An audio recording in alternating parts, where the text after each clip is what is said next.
8 مارچ آ رہا ہے، یوم خواتین. پہلے تو اس میں صرف بات ہوتی تھی کہ دنیا میں خواتین کے ساتھ جسمانی تشدد ہے، ذہنی تشدد ہے، اسے روکا جائے.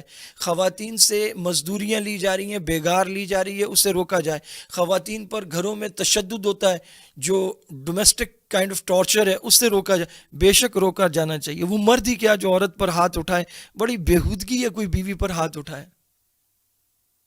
لیکن اب مغرب نے پیسہ ڈالنا شروع کیا اور مغرب کے پیسوں پہ پلنے والی این جی اوز میدان میں آئیں. وہ چند لوگ ہیں، سارے نہیں، لیکن انہوں نے تعلیمی اداروں پہ پیسہ لگایا، لوکل سطح پہ پیسہ لگایا، سب کو ورغلایا. یہاں پر کوئی جلوس نہیں نکال رہا کہ پوری کراچی کے روڈ ٹوٹے ہوئے ہیں، ان میں کھڈے ہو گئے. بسوں کے اندر خواتین کی جو الگ جگہ ہے وہاں مرد گھسے ہوئے ہیں. مرد کنڈکٹر اندر گھستا ہے خواتین کو تنگ کرتے ہوئے اور ان کی تھپیاں لگاتا ہے جیسے کپڑے کی تھپیاں لگتی ہیں بس میں، اور ان سے کرایہ لیتا ہے اور ان کے جسم کو چھوتا ہے. کوئی نہیں بولے گا اس پر. الٹے سیدھے شیشے مسجدوں میں، بسوں میں لگے ہوئے ہیں، رکشوں میں لگے ہوئے ہیں. سڑکیں ٹوٹی ہوئی ہیں. ہماری ماں بہن بیٹیاں چنگچیوں میں، بسوں میں یہیں دھکے کھا رہی ہیں. ٹرانسپورٹیشن سسٹم بکواس ہو چکا ہے. تھانے میں خواتین جا نہیں سکتی، وہ بھوت بنگلے بنا دیے گئے ہیں عورتوں کے لیے. لیکن بجائے اس کے کہ ان پر بات ہو، جو خواتین کام کے لیے باہر نکلتی ہیں ان کے تحفظ کی بات ہو، خام خواہ مغرب والا ہوا اٹھا کر عورتوں کو مردوں سے لڑایا جا رہا ہے، مردوں کو عورتوں سے لڑایا جا رہا ہے. مرد عورت کبھی لڑ سکتے ہیں، ماں بیٹے سے لڑے گی، بہن بھائی سے لڑے گی، بیوی کو شوہر سے لڑائیں گے. یہ کون سی لڑائی مغرب میں ہوگی؟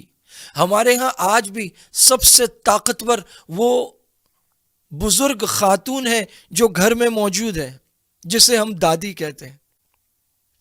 ایک شخص کی اپنی سکی بیٹی ہے، اس نے اسے پال پوس کر جوان کیا ہے، لیکن دادی یعنی اپنی والدہ کی اجازت کے بغیر، ہاں کے بغیر، وہ اپنی بیٹی کا رشتہ بھی پکا نہیں کر سکتا.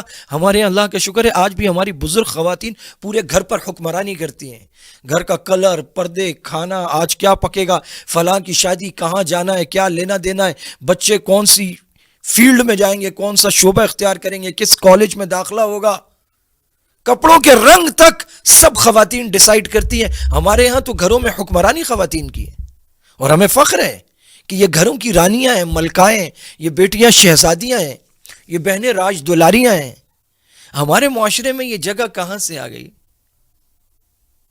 کیا یہ بےہودگی کی حد نہیں کہ مخصوص ایام کے پیڈز کو اٹھا کر ہماری ماں بہن بیٹیاں ان کو دیواروں پہ چپکا دیں اور گندے گندے نعرے؟ مغرب نے یہ سب کر کے دیکھ لیا. یہ آزادی کا سہانا خواب انہیں دکھایا گیا تھا، یہ دھوکے ان کو دیے گئے تھے. اس نام پہ انہوں نے عورت کو باہر نکالا اور اسے عریاں کر دیا، اس کے کپڑے اتار دیے.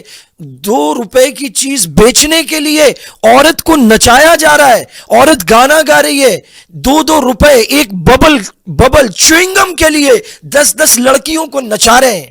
کپڑے کا ٹکڑا بیچنے کے لیے ہماری ماں بہن بیٹیوں کو ریم واکس پہ چلا رہے ہیں.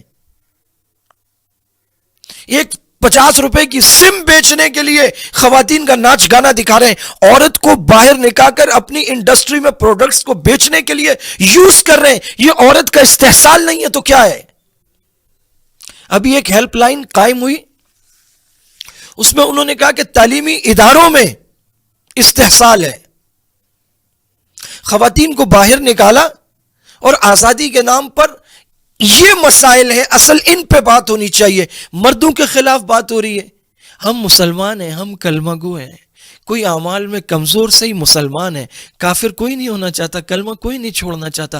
یہ ہماری ماں بہن بیٹیاں ہیں، انہیں پیار محبت سے سمجھانا چاہیے. جب ایک لڑکی اس مظاہرے میں شرکت کرنے آئے گی تو کسی مرد نے رکشہ چلا کر، گاڑی چلا کر اسے چھوڑا ہوگا، وہاں کوئی بائک پہ لایا ہوگا. وہ مرد ہی ساتھ ہوں گے جو اسے ارینج بھی کر رہے ہوں گے. واپس جائیں گے ایک مرد کے بنائے ہوئے گھر میں رہیں گی. گھر میں والد اور بھائی کو چھوڑ کر آنا اور پھر مردوں کے خلاف نعرے لگانا، یہ ایجنڈا مغرب کا ہو سکتا ہے. وہاں کی خواتین کے انٹرویوز ہیں جو اولڈ ہومز میں رہتی ہیں، وہ کہتی ہیں ہمیں دھوکہ دیا گیا، ہم نے بڑی بری زندگی گزاری، اور آج عمر کے اس حصے میں نہ ہمارے پاس شوہر ہے نہ ہمارے پاس اولاد ہے، ہم یہاں اکیلی تڑپ رہی ہیں۔ ان سے کہا کہ آپ اس کے خلاف آواز کیوں نہیں اٹھاتی؟ کئی خواتین کے انٹرویوز ہیں، انہوں نے کہا کہ ہم نے تو خود یہ زندگی گزاری ہے، اب کیا آواز اٹھائیں اس کے خلاف ہم؟ جوانی کے جوش میں انسان غلط کام کر رہا ہوتا ہے، لیکن جب عمر ڈھلتی ہے تو پھر اسے سمجھ میں آتا ہے کہ صرف وہ 10 15 18 سال کی عیاشی کے لیے میں نے خود کو برباد کیا، ملک کو ملت کو برباد کیا، نسلوں کو برباد کر دیا۔ ہم مر رہے ہیں، ہم آگ کے گڑھے میں جا رہے ہیں، ہم دنیاوی ترقی بھی نہیں کر رہے اور اپنی آخرت بھی برباد کر رہے ہیں۔ ہم نے اپنی دنیا بھی برباد کر لی، ہم نے اپنی آخرت بھی خراب کر لی۔ ہم خسرت دنیا ہو گئے، ہم خسرہ آخرہ ہو گئے، خسرت دنیا والآخرہ، یہ ہمارا حال ہو گیا۔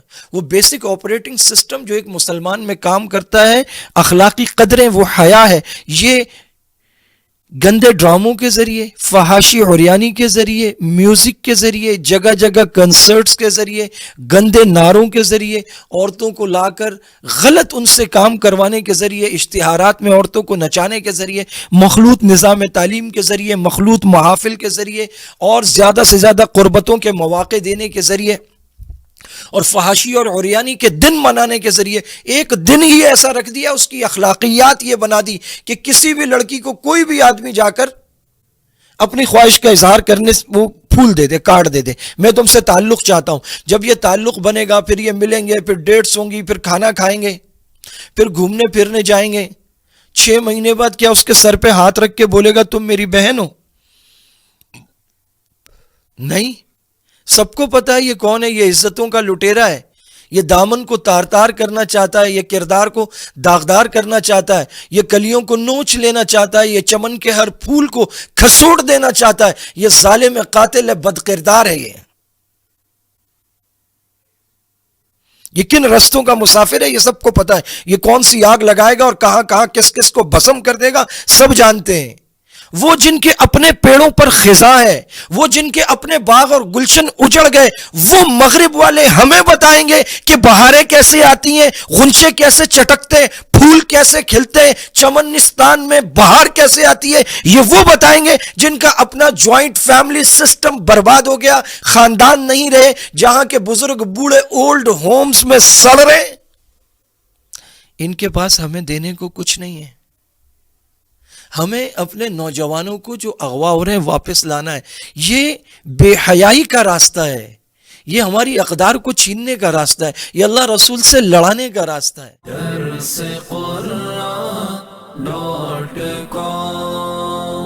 www.darsequran.com